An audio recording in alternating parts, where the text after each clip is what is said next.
This is the Greg Bedard Patriots Podcast with Nick Cattles. He's Greg, I'm Nick, and thanks to Athletic Greens, your one-stop shopping for 75 high-quality vitamins to help you start your day right.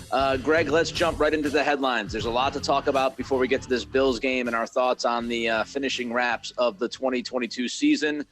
The postseason meeting with Belichick and Kraft. You and I have talked about this over the last several weeks. It is now time because obviously the Patriots are not in the playoffs. What have you heard about this meeting, the timing, and what's going to actually happen in said meeting? Okay, so this is now, it's midday on Tuesday. Because of, film responsibilities and stuff like that, I have not had an opportunity to follow up. But as of about 24 hours ago, what I was told was that it was expected that Robert Kraft and Bill Belichick would meet either Monday night or Tuesday morning. It's now Tuesday midday. I don't know if that meeting has occurred yet. Both guys are very busy. It wouldn't surprise me if it got pushed off or delayed at some point, but they are due to meet at some point. And what's interesting about it this time, talking to people around the team, is that in years past, when Robert and Jonathan's probably usually involved, but most of the time it's just Robert. When they meet with Bill, and it's sort of like a sort of update to ownership type of situation. It's like, this is our general feelings about the season. These are some of the things that we think we need to do to get better and blah, blah, blah. And that's about it. And really, I was a little bit surprised to learn that normally Bill doesn't offer to Robert much more than he does to the media in his sort of season-ending availability, which he had Monday, which I'm sure we will get to. And I was basically told that that level of update would not be sufficient this year. That ownership is going into this meeting. They are not happy about where the team is, not at all. I think it was it was symbolic. It was certainly an indication that they sent out a very unusual email to season ticket holders almost immediately the morning after the final game. Normally those don't come until right before payments are due, sort of end of February, beginning of March. And they're really sort of general overview stuff about like, hey, we're going to do really neat stuff at Gillette this year. We can't wait to have you back. This time it was all about, football operations, and, we're going to be making critical decisions about our football operations going forward over the next weeks, blah, blah, blah. And so, look, the Krafts are not happy. They're not just sitting idly by, like just waiting for, oh, Bill, what are you going to do? And they want to hear a plan. They want to hear acknowledgement about why things didn't go well, which we didn't get as a media. We got Bill's sort of lip service about like, it wasn't good enough. It starts with me, blah, blah, blah, bull crap. No why. Okay, Bill, yeah, it didn't go well. Why? Why? Because of the decisions you made. A variety of them. That's what he should have said. He's going to need to do that with ownership. He's going to need to present some sort of plan about this is how we're going to get better. And he's going to be held accountable to that plan. But I will say that as far as where both sides are going into this meeting, it's believed, and Belichick said this in the press conference, that he wanted to be back for another season. That ownership would like him to be back for another season, but he's going to have to give a little bit more than he has in the past, or else, if he goes in there and he's very defiant, and we've talked about it before, if he's very defensive about what he's done, what he's going to do, I don't think ownership reacts well to that. And so, everyone thinks this is going to work and go forward, but nobody knows at this point until the meeting it concludes. Interesting. I mean, I think it makes sense. I know somebody on Twitter reached out to me and said, Kraft needs to drop the hammer. I don't think either of us thought that Kraft was going to, quote unquote, drop the hammer. No. And just, release Belichick and get rid of him and everybody's starting anew. When you look at this from 30,000 feet, they're 18-16 over the last 2 years. 2020 was not good with Cam Newton, but you also have to put into all the mitigating circumstances that year with, the fact that you had COVID, the fact that you had all of those weird changes to the games and times and the Kansas City game and having to play on different days. I think Kraft looks at 2020 and says, okay, we'll give you a mulligan there, Bill, because it was just weird and it was the first year post Brady. The last 2 years, 18-16 is not where anybody wants to be. Don't get me wrong. I'm not sitting here and excusing Belichick, but 18-16 is not going to get the greatest NFL head coach fired. It's just not going to happen. He needed to absolutely tank this year for that to be on the table, and 8 and 9 is not tanking. So it makes sense that each side wants to bring this back and see if it can work. We were going to talk about the letter a little bit later, Greg, but since you brought it up, just quickly, some people took that as Kraft taking a shot at Belichick. Was that a shot at Belichick?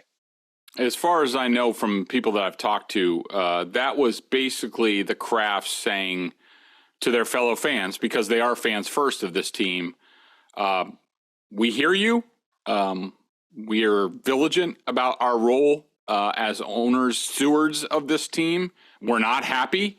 And, we're going to make sure this team is going in the right direction. I don't think it was a preemptive strike against Belichick. It might be perceived that way, just like some of Belichick's comments might be perceived as a shot. And could the other side get defensive about it? Yeah, sure. And you need to understand the optics of things, even though your intention might be something else. But I don't think that ownership – I think ownership was just telling the fans, like, look, we've heard you complaining. We've heard the boos at Gillette. We've seen a lot of the empty seats and things like that. We understand the product is not good, and we are here. We're on top of it. We're just letting you know that. All right, let's get back to Bill Belichick's press conference from yesterday. You just brought this up a moment ago, Greg. It was pretty much standard Bill. He was asked an awful lot, and I'll give my guy, Greg Bedard, my man Greg, kept searching it and trying to get it out of Bill. And I know Curran asked a question or two about the coaching situation and the decisions that were made. And Belichick's answer, with some other words just kind of mumbled in, was typical Bill. Best interest for the football team. Best interest. Did it for the football team. That was not a very good press conference, I don't think, for many people watching and reading and listening to it.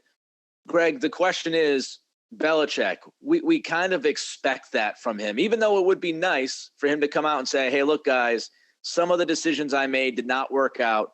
We could have gone a different way. We decided to go the way we went. And now we have to get together and kind of figure things out. And if we got to reset, we got to reset.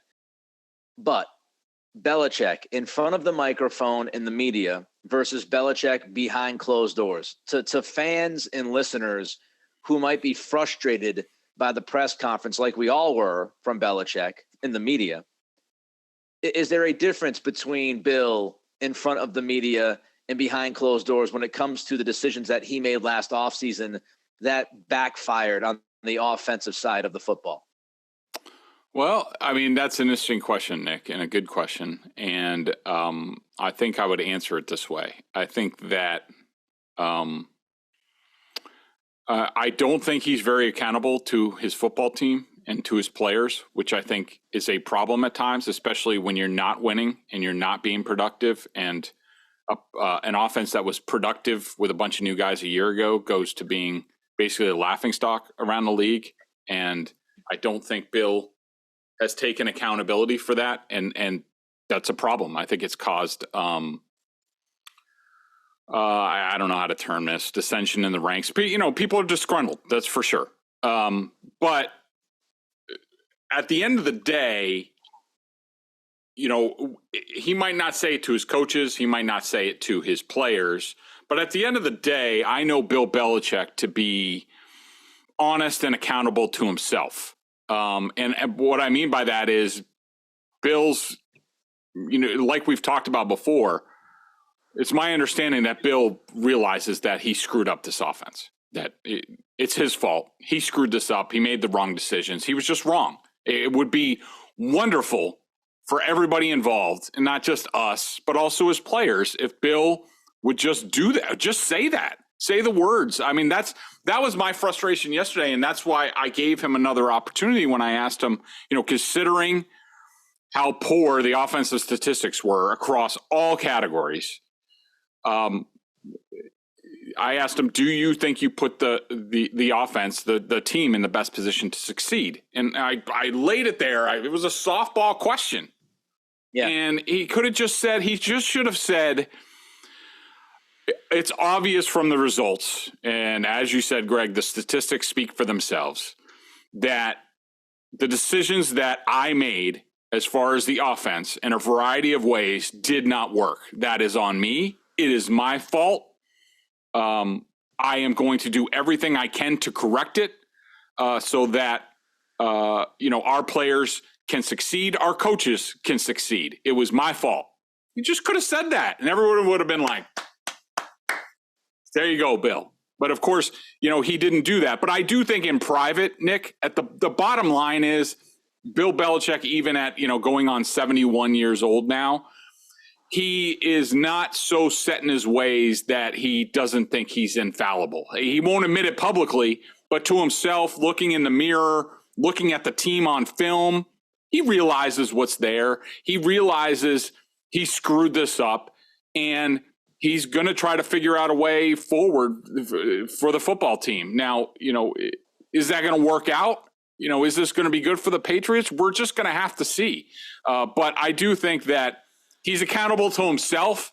You just wish he was a little bit accountable to other people. All right, we're going to get to the coaching staff and some of the thoughts and names that are out there, but I actually want to stick with the press conference right now, Greg, since we're talking about that, because the other part of the press conference that jumped out to me, and I think jumped out to a lot of people, aside from the deflection of the coaching staff decisions, was, again, Belichick was given the opportunity, Bill was given the opportunity to fully commit to Mac Jones as QB1 of this organization moving forward, and he did not commit to Mac Jones moving forward. What the hell is going on? Yeah, I don't have a good answer for that. I was disappointed in that. I mean, did I think that he was going to be Mac Jones' biggest cheerleader like he was right before training camp started this year? No, considering how this year went, I think that probably wouldn't be a good thing either. But again, that's another opportunity to say, look, Mac and the rest of the offense tried really hard this year. We tried to make it work. It obviously didn't. That's my fault.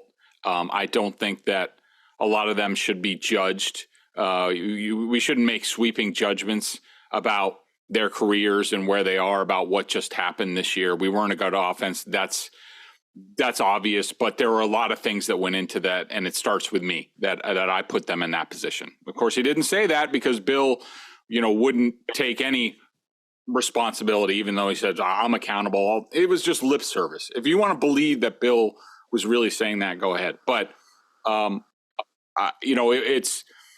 I just think it's Bill being Bill, that, he's Mac and the rest of the offense didn't earn it on the field. He wasn't going to fall on the sword and say it was his fault. And so he just sort of left everybody in limbo. But I will say this, I've talked to multiple players over the last week or so, talking about end of season stuff and, where the team is and things like that. And I got to tell you, the support that Mac Jones has in that locker room, is pretty unanimous and across the board. And I don't think that Bill is doing himself any favors by basically throwing Mac Jones under the bus again. And I can tell you that a lot of players did not like the way Mac Jones was handled this year in regards to the Bailey Zappi thing. I think even Jacoby Myers said yesterday about, the position again, because he talked about it after the fact,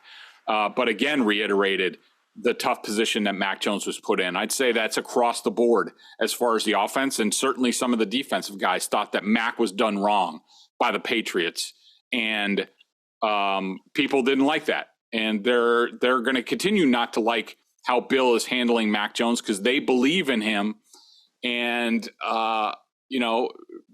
Bill's got to rectify that, or else it could cause lingering issues. Let me ask you this question about Mac. You're going back to the Kraft meeting that he's going to have with Belichick. Maybe it's already happened. We don't know. Does Kraft get into that much minutia, that much detail, or is he more going to look at coaching staff, big picture, and not say, hey, Bill, what's up with Mac Jones? Does he get that granular, or do you think Kraft looks at it as, no, that's definitely in the coach's wheelhouse. That's his decision. My beef with the coach and my questions for the coach have to do with the totality of the offense that we saw. And it's not really good for me to drill down on Belichick on how he handled Mac this season and how he handled Mac with the press conference yesterday. I think that Robert will ask some specific questions if Belichick just doesn't offer them up. I think Robert would ask him something along the lines of, why are we in such a different place with Mac Jones a year later? We all were encouraged by what we saw as him as a rookie and thought that was something to build on. Obviously, that didn't happen this year. Why do you think that is? And, what are we going to do about it? And Bill might just offer that up from the outset and just say, hopefully he realizes, and I know he has said these things to people. Is he going to offer it up to Robert and just be like, look, I F this thing up, okay? And I put the guys in a bad position. I put Mac in a bad position, but we're going to get it fixed. And this is how we're going to do it. Hopefully he reads the room, because that's what everybody wants to know. That's what ownership wants to know. And he just offers that up. But if he doesn't, I think Robert will ask specific questions about that. And I do think this is one of the ways that this could go sideways. And I was asked on TV last night by Felger, and it's sort of where, you and I have been, and, for a few weeks now. I mean, going back to the column that I wrote about the Cardinals game, that if they didn't win that game, there was a real sense that Belichick's tenure could come to an end. And that was people thinking, all right, if we don't beat Arizona, we could go 0-7 down the stretch, which would have been a disaster. That didn't happen. But I think that, if you ask me going into the meeting, am I 100% on Bill Belichick being back? No, I'm not, because it could go sideways. I mean, if Belichick just sits there and just goes, get out of my face about my coaching staff and my team, and I won you 6 Super Bowls and stuff like that. Like, that's not going to be good for anybody. And the Krafts aren't just going to sit there and take it. But I don't think that Bill reads the room. He understands what's going on. And I think he'll be a little bit more forthcoming than he has in the past about how this team gets back on the winning side. All right, before we get to the coaching staff stuff, because obviously there are names out there and people are thinking offensive coaching staff first and foremost. Also, after what happened on Sunday, certainly special teams. Greg, if you can tell the people about Athletic Greens. I started taking AG1 because I wanted to make sure I was getting all the vitamins and nutritional supplements I needed in one place. Now I've been on it for 6 months and I love it. Doesn't taste like it's super healthy. It kind of has a mild tropical taste, a little minty, and I actually look forward to it each morning. So what is this stuff? With one delicious scoop of AG1, you're absorbing 75 high-quality vitamins, minerals, whole food source ingredients, probiotics, and adaptogens to help you start your day right. This special blend of ingredients supports your gut health, your nervous system, your immune system, your energy, recovery, focus, aging, all the things you're looking for. I take it first thing in the morning. Now it's part of my routine, and I'd be lost without it. I love how it contains less than 1 gram of sugar, no GMOs, no nasty chemicals or artificial anything, while still tasting good. Right now, it's time to reclaim your health and arm your immune system with convenient daily nutrition. It's just 1 scoop and a cup of water every day. That's it. No need for a million different pills and supplements to look out for your health. To make it easy, Athletic Greens is going to give you a free 1-year supply of immune supporting vitamin D and 5 free travel packs with your first purchase. All you have to do is visit athleticgreens.com/Bedard. Again, that's athleticgreens.com/Bedard to take ownership over your health and pick up the ultimate daily nutritional insurance. All right. So before we get into the coaching stuff and we get into some specific names, just I want you to enlighten people about the Rooney Rule. And everybody thinks Rooney Rule, they think head coach, and that you have to interview minority candidates, which that is absolutely part of the rule. Unless, as we learned this year, if you're promoting, during the season, or you're bringing somebody in during the season like Jeff Saturday, who finished 1-7 for the Colts, then it's a little bit of a different situation. But Greg, the Rooney Rule and how it could possibly impact who Belichick might be looking at this offseason. Yeah, so we're always talking about like Belichick and titles and he doesn't have a defensive coordinator, he doesn't have an offensive coordinator. Of course, his only named coordinator is Cam Achord, whose special teams were a complete disaster this season again. But as far as the Rooney Rule goes, it was expanded a couple years ago that if you are interviewing for coordinator positions, you have to interview at least one minority candidate. It was expanded last year at the league meetings to include quarterback coaches. Now, my understanding is that Joe Judge was given that title behind the scenes before that came into effect. So the Patriots sort of got around that. But, when it comes time to, we talk about titles, is Bill going to just bring in a special consultant or offensive assistant or whatever, play games with titles? If he really wants to hire an offensive coordinator, like, Bill O'Brien right now he's out of his Alabama contract. He's not employed for next year as of right now. You would probably think that he would like to have an offensive coordinator title, considering he was he's a winning NFL coach, if not like assistant head coach type of deal, and with the pay that comes with that. And if Bill's going to do that, is he going to? It's not that Bill doesn't want to comply with the Rooney Rule. He has a great history of hiring and promoting minority coaches, but he's always he hates dealing with the NFL. These mandates from the NFL office. Like, he's just like, go F yourself. Like, I've been doing this for 25 years. Like, I'm gonna put who I want on my coaching staff, and you don't tell me what I need to do or whatever. But if Bill's going to dick around because he doesn't want to deal with the Rooney Rule and placate Park Avenue, then is that going to turn off some of the candidates, like a Bill O'Brien, who would want the coordinator role, or say like Nick Caley if he wanted to promote him? Now, Troy Brown's on staff; they can get around with it by just interviewing Troy Brown as well. But it's just something somebody brought up to me the other day. Also, if you hire a quarterbacks coach, you're going to have to go through that too. It slows the process. And Bill, he's kind of a turtle the way he does things, but when he wants to do something, he just wants to get it done. And he doesn't want to have to be held to any sort of rule. So it's just part of the mix as far as, how things sort of shake out with titles and as they go forward with realigning the coaching staff. All right, so let's get into the offensive coordinator position here. Just quick one question. I want your percent on this, okay? I want you to give me a percentage.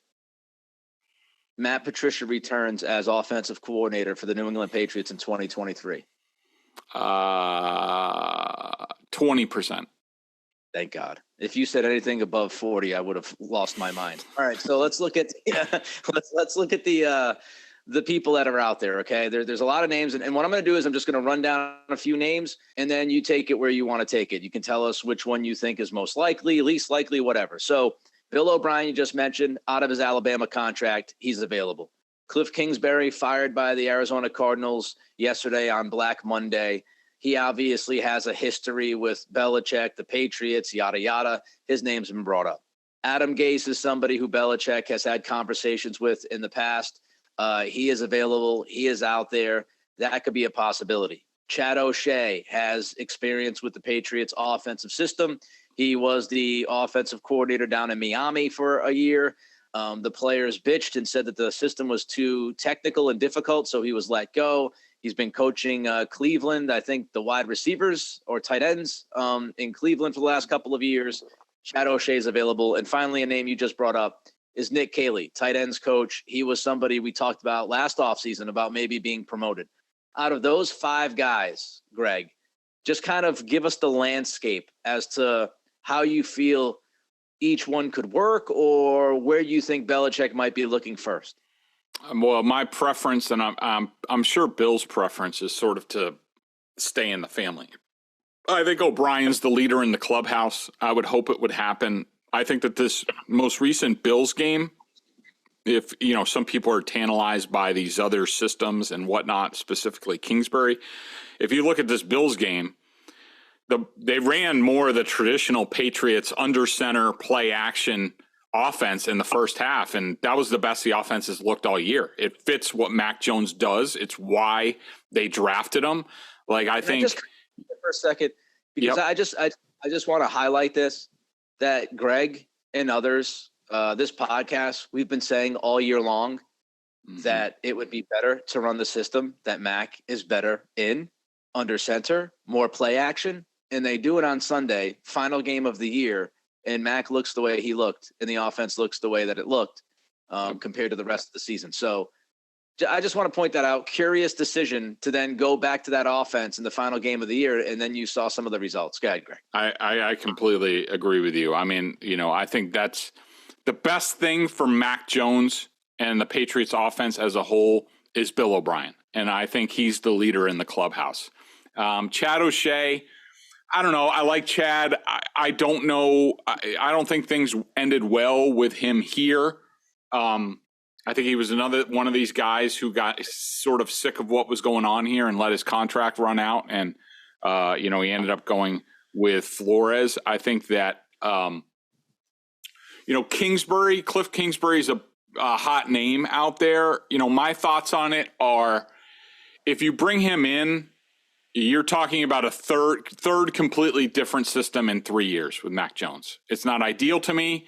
It's all in shotgun. It's air raid. It's not a pro system. It's a college system. I don't like it. I think you need specific players, specifically a mobile quarterback to run that, like Kyler Murray. And I don't think it fits what the Patriots do. I think the best thing for everybody involved would be Bill O'Brien comes to the Patriots and Kingsbury goes to Alabama to be Saban's offensive coordinator, sort of resuscitate himself, sort of like Sarkisian did and Daboll did and O'Brien did. If Kingsbury, he's got another 5 years left on his contract. He might not just coach for a whole year and then sort of wait for a college head coaching job next year. Who else did you mention? Was there anybody else you mentioned? The promotion of Nick Caley. Yeah, Bill would have to do what he wouldn't do a year ago, which is step up and give him the offensive coordinator title. I don't know if he's ready for that. I know he's smart. I know a lot of people think highly of him in the building. Is he ready to coordinate an offense? I don't know, but I'm hoping for everyone involved that it's Bill O'Brien, because that's the best way forward for everybody, in my opinion. Last name that was on the list, and I think he's polarizing for people. Adam Gase.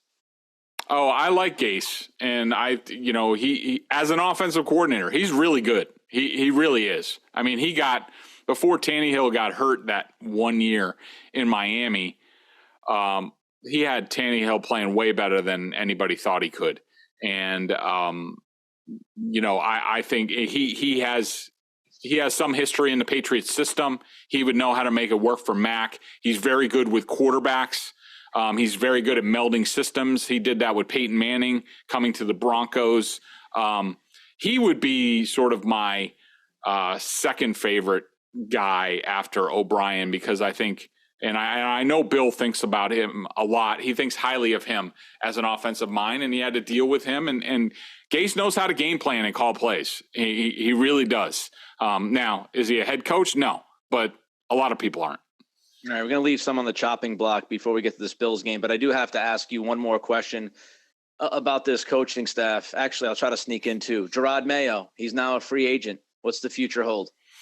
Yeah, I'm not optimistic. I think, and this could be, if I'm the Krafts, this is a bone of contention with Belichick going into that meeting. That everybody cries. All the Belichick people cry about, well, what do you want?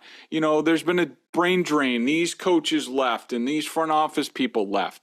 Yeah, but They wouldn't have left if Bill gave them titles and paid them. And Mayo's another guy. The way I understand it is a year ago, it was discussed the possibility of Mayo and Steve Belichick being co-defensive coordinators. And my understanding is Mayo turned that down because he thought he was doing a bulk of the work, and not getting the respect that he should have. He wants to prove himself. He wants to run his own shop. He wants to call his own plays. That ain't going to happen here. Why? Because Steve Belichick is there. And if Mayo was given the defense coordinator title, you can call plays, you run the room here, he would stay here. But he's not going to get that because Bill's son is where he's at. And so I think the odds are that that Mayo goes someplace else to be defensive coordinator, to prove that, hey, look, I can call plays, I can do all this stuff, and set himself up to be a head coach. I don't think that's going to happen here. I think he's blocked by Steve Belichick, and I think that's just wrong. Does that open the door for Matt Patricia to go back on the defensive side? Oh, God. I guess. I mean, I hope not. I would hope that, Matt Patricia would more kick upstairs, that sort of thing, be, Bill's sort of Ernie Adams, what have you, than on the defensive side. I think the best thing is this defensive coaching staff reminds me of when Patricia was defensive coordinator, and not a lot of people loved that experience. They might have won titles and stuff like that, but not a lot of people loved it. And then all of a sudden he left and Brian Flores became defensive coordinator, and they were just a different unit. They were a better unit. They were more aggressive. And I think there's people in the building that think the same sort of dynamic could happen if Mayo was just named defensive coordinator instead of Steve Belichick. The Steve Belichick stuff drives me nuts, man. It drives me ever-loving crazy. I don't think necessarily he's done a terrible job calling the defense, but Mayo's doing the bulk of the work. The nepotism thing, it's just, anyway. Just to update people, to finalize this, I was 15-2 against the spread this year. Greg was 14-3 against the spread this year. My preseason prediction was 9-8, I believe, with this team. They obviously finished 8-9. Greg, what was your preseason prediction? Do you remember? 8-9. Yeah. And pretty much if you go back and you read my season preview prediction column that I published the day of the Dolphins game, I pretty much nailed everything on why, not to pat myself on the back. I'm just stating facts. I mean, from, the decisions made with the offense to their terrible training camp, and that their personnel wasn't good enough at the end of the day. And so, 8-9 and out of the playoffs. Yeah, look, people can bust our balls, and they certainly will when we get something wrong. They'll be all over you. Oh, I'm surprised you got something wrong. So, look, I like to go back and keep ourselves accountable. We talk about Bill Belichick being accountable. We'll be accountable. If we were wrong, we would tell you how bad we were this year and what we got wrong. But Greg and I'm pretty confident in how we break this team down, and I hope that's why people show up to this podcast and listen and watch. And we had a pretty good year, 15-2, 14-3. I mean, I think, what's that? I can't even do that math-wise for me this early in the morning, but it's a really good record combined. And we told you 9-8, 8-9. That's what this team was. They're pretty much stuck in the middle of the league. All right, the Bills game. Mac Jones, the offense. How'd they finish up, Greg? I thought it was sort of a mixed bag. I thought the first half was really, really good. I was really encouraged. I thought the second half was more the same. It was almost like, if you asked me, I would have been like, I think Bill O'Brien was calling the plays in the first half. And then the second half, Matt Patricia went back. They were sort of like trying them out. Because that's the way it looked. Yeah, I was really encouraged by what they were doing, getting understand. There was at one point, Nick, and I almost fainted in my chair. I just want to look at this. So there was their first touchdown drive. After they ran on the first round, they went play action, play action, play action, play action, and play action. So they had four straight play action passes. I mean, knocked me over with a feather. On their second touchdown drive, they started off play action, run, play action, play action. I mean, whoever would have thunk it? And, it looked good. That's how the Patriots need to play. Like, you can play shotgun. What the thought that I had watching this, Nick, was, these thoughts that Matt Patricia and Joe Judge had in their head about, like, this is what we want to do. And, we're going to RPO this. And you hear people talking about RPOs, and I could really crap on RPOs. Like, I think you got to be a certain style of offense to really run RPOs and be good at it. And the Patriots just don't have the pieces. And getting into shotgun, just going shotgun spread, like, you got to be like the Bengals do it, okay? Yeah, because they have Jamar Chase and T. Higgins and Tyler Boyd and tight ends and running backs you can catch. The Patriots don't have jack crap compared to those teams. Like, be real. And so, look, the quarterback is not dynamic. That doesn't mean he can't play good football. They have a good tight end in Hunter Henry. They have good possession receivers. Like, you can work with that, but you got to scheme it. And the Patriots showed that in the first half. That's how they should have run their offense the whole year, and why, like, all during training camp, I'm like, what the hell are they doing? And, of course it comes to roost in the second half. And I think, you looking at some of the, obviously the interceptions, there's going to be a lot made of those, and they should. The way I see the first interception that was thrown to Nelson Aguilar,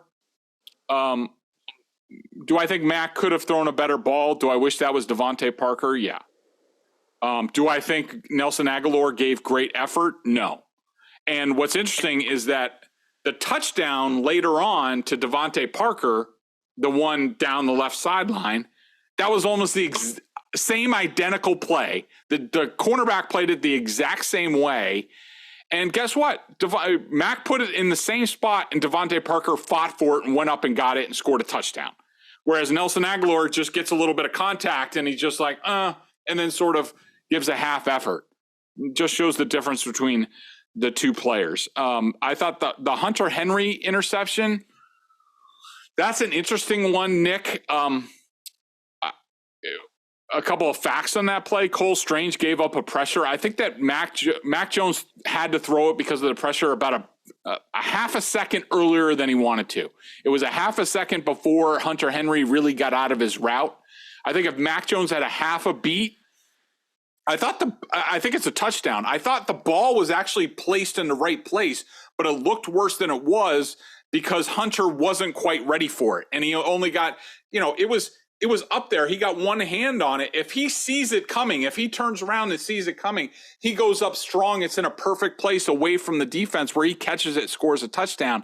And I just think the timing, was a little bit off. Mac could have been a little bit better on the play, but I thought it was just emblematic. The second half was emblematic of the whole offense for the whole season. You had key plays, third down plays, where there's three guys in the same area, if not running into each other again. Like, you have there's a pass that they want to throw to Jacoby Myers on a third down, but Damian Harris is in the flat and brings Tremaine Edmonds right into the frame, and Edmonds knocks it down. Whereas with a real offensive coordinator, you understand the spacing and what that might do, and you send Damian Harris over the middle, not into the flat, and you just leave Jacoby Myers open to get open on a little return route and convert. It's those little things, plus the pressure wasn't good in the second half. All those little things contributed to the offense just being a little bit off. But I will say, the first half offense, loved it. Thought it looked really good a lot of the time. Two things. You mentioned 7 play actions in those 2 touchdown drives. I think they called 9 play actions the entire game. So, 9 for 9. So they were 7. Jones was 9 for 9 on play action plays. So you call 7 play action plays and they help you score 2 touchdowns, and then you call 2 play actions the rest of the game. Makes a lot of sense. Secondly, I walk away from this season saying to myself, and you talked about this a little bit last week, Greg, Mac Jones, and Tony Romo talked about this a little bit during the game, and I thought Tony had a bad day. But he did talk about Mac and, what he had seen on film from the passing game and from Mac over the last few weeks. And to me, Mac Jones improved towards the tail end of the season, given all of the crap that was happening around him. And I think, look, there was the on-field stuff, and I think he's trying to stand up for his teammates, and he's trying to show the world that this Matt Patricia thing is a joke. And he did go beyond where he needed to go a couple of times. Greg has mentioned the Raiders game, and he would have pulled Mac from that game at halftime. But overall, big picture, I think you saw a resilient Mac Jones and somebody who tried to make the best of an awful situation and actually ended the season playing pretty damn well, given the circumstances. So I didn't hear a lot of people on Sunday, tweeting or yelling about Bailey Zappi. That's what I'll say. Defensively, Greg, will the defense ever be able to stop Josh Allen and quarterbacks like him? And there aren't many quarterbacks like him with the ability to throw that 65-yard touchdown on flat feet. But can they slow those kinds of guys down, those dynamic quarterbacks down? I don't think they can. I mean, unless they draft more athletic defensive linemen across the board and add athletic linebackers. I mean, I think Bill will look at the stats and he'll like what he sees out of this defense. But at the end of the day, I mean, it's great against the crappy quarterbacks in this league. And the guys execute, they do a good job. But, at the end of the day, they're just not dynamic enough to defend these defenses. I mean, Josh Allen makes two, soul-crushing plays. And, while they were mistakes by the Patriots, I mean, they lacked, in my opinion, they need less guys like Devon Godchow, and they need more guys like Christian Barmore. You need, two athletic defensive tackles. Dietrich Wise should not be on the field against a dynamic offense. He's fine, but he's not that good. You need a guy like Josh Uche who can play every down, that they have confidence in it. You need a more athletic linebacker instead of Jelani Tavai. You need a number one cornerback to shut down or, at least moderately stop Stephon Diggs in games like this. They haven't had that for several years running, and that frees everybody else up to be a little bit better. But here's the thing, Nick, is, I don't even think this Bills team is that good. I thought last year's team was better. I don't think they're all that good on defense. I thought against the Patriots, I think some of that was, I think they were a little discombobulated from the whole Hamlin thing all week. And, really, Stephon Diggs and Josh Allen are the offense. Like Gabe Davis is okay. Dawson Knox is okay. The running game's okay, but they're not, dynamic. And wait till the Bills address that. They know it. Wait till they wanted to have like an OBJ type of guy. They're going to go find another guy. They're going to be more dynamic going forward. I know the Bills can improve and get better around Josh Allen. I don't know how much better the Patriots can get defensively. They got to find that number one cornerback, Nick. They got to find that guy. Yeah, boundary corner is number one priority for me offseason. Boundary corner, and I'm sure we'll go through our list, down the road here, but boundary corner, offensive tackles, interior defensive lineman, inside linebacker, like you said, with some athleticism. All right, let's get to the 5,000-pound fat-ass elephant in the room. Special teams, Greg, go. I mean, they're atrocious. I mean, and look, I don't want anybody to be fired. I don't like saying that, but look, at the end of the day, your record is what it is. In the last 2 years, the Patriots have been at least in the bottom half of the league in special teams. I thought that Peppers was responsible for the first one. It was just a lack of discipline by a lot of people.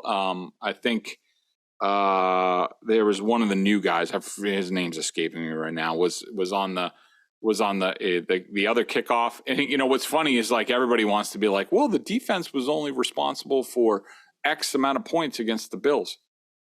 Yeah, but you're supposing that if the Bills just took a touchback, that they weren't going to score a touchdown. I mean, you don't know that. And if they would have won that game, people would have been like, yeah, Bills just wanted to get the ball back. He just said, Bills, go ahead and get your points. But we're going to keep the ball. And that's how we're going to win this game. Special teams are just atrocious. I mean, the punting was atrocious. Nick Folk looks about 60 years old now. Like, it's time for a whole revamp on that unit, Bill's little baby. I know people say like, oh, it's tough. And Greg just said it, to have people lose their jobs and Cam Achord and, look, if you don't deserve your job, you don't deserve your job. If you're not good at your job, then you no longer deserve that job. Cam Achord is not good at his job. He no longer deserves that job. If you can find him another job inside the organization that he could be good at, fine. Go get, that position filled with Cam Achord. Get him that job. I don't think anybody in the NFL is clamoring for Cam Achord as a coordinator. You can find him a gig if you want to keep him on the staff, but he stinks. He stinks as a special teams coordinator. He stunk last year. He stunk this year. The punters stunk, both of them. I have no idea how you kept just throwing Pilardi out there. I feel like they could have signed my brother and he could have done better punting the football. I don't know how many punts I saw the last 3 weeks under 40 yards. I wanted to throw my remote control through the window. It sucked across the board. Suck all the way. Get rid of everybody that's involved in special teams. Burn it down to the ground. Matthew Slater's leaving because he's embarrassed. I'm embarrassed. Greg's embarrassed. We're all embarrassed. Get rid of it immediately. Move Joe Judge as special teams coordinator. Get him away from the quarterback's coach job because he stinks at that. Just burn it to the ground, Bill. Burn it to the ground. Let Cam Achord, I don't know, do something. I don't know what he can do. Maybe he could be one of those sideline control guys or whatever he's got to do. Get him away from special teams. It's a joke. 3 up, 3 down. Let's start with 3 up, Greg. For this, if people want my full 3 up, 3 down, because I haven't quite finished the defensive stuff, they're going to need to go over to BSJ and see that. But my ups, Devontae Parker,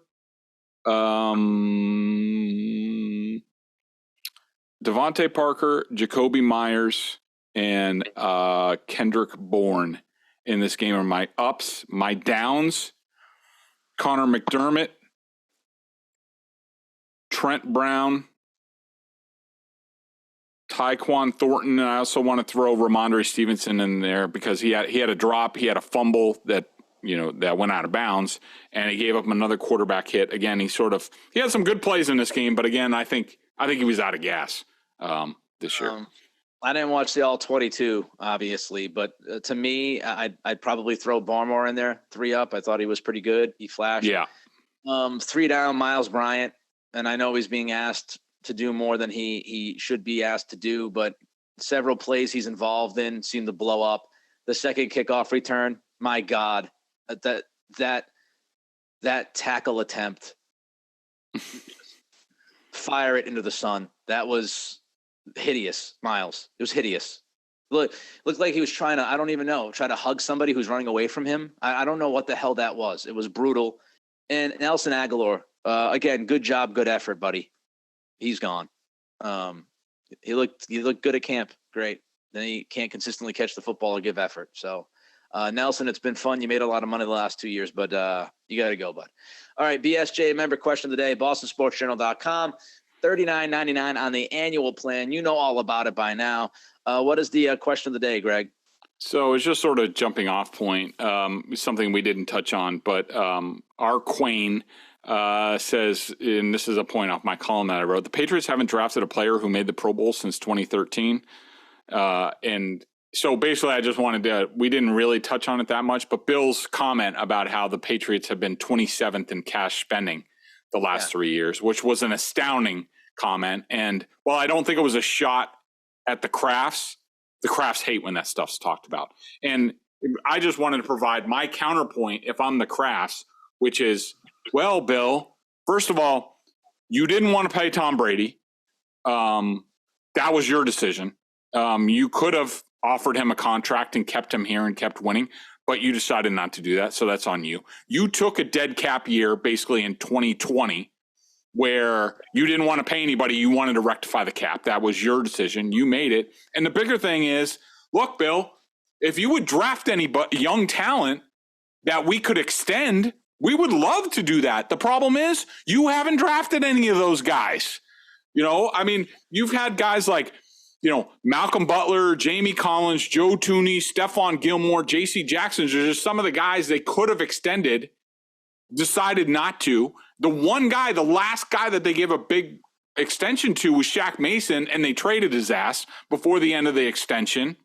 I made the point that the 12 first or second round draft picks from 2013 to 2018, none of them received a multi-year contract extension from the Patriots. That's where your money goes on if you're a functioning team. The Patriots haven't had that. Even in 2012, they gave Dante Hightower an extension, but they traded Chandler Jones before they gave him a contract. Arizona gave him the contract extension. So, let's just be real. When it comes to the Patriots and their finances, that the Belichick's not a victim here. He's put himself in this situation for a variety of reasons.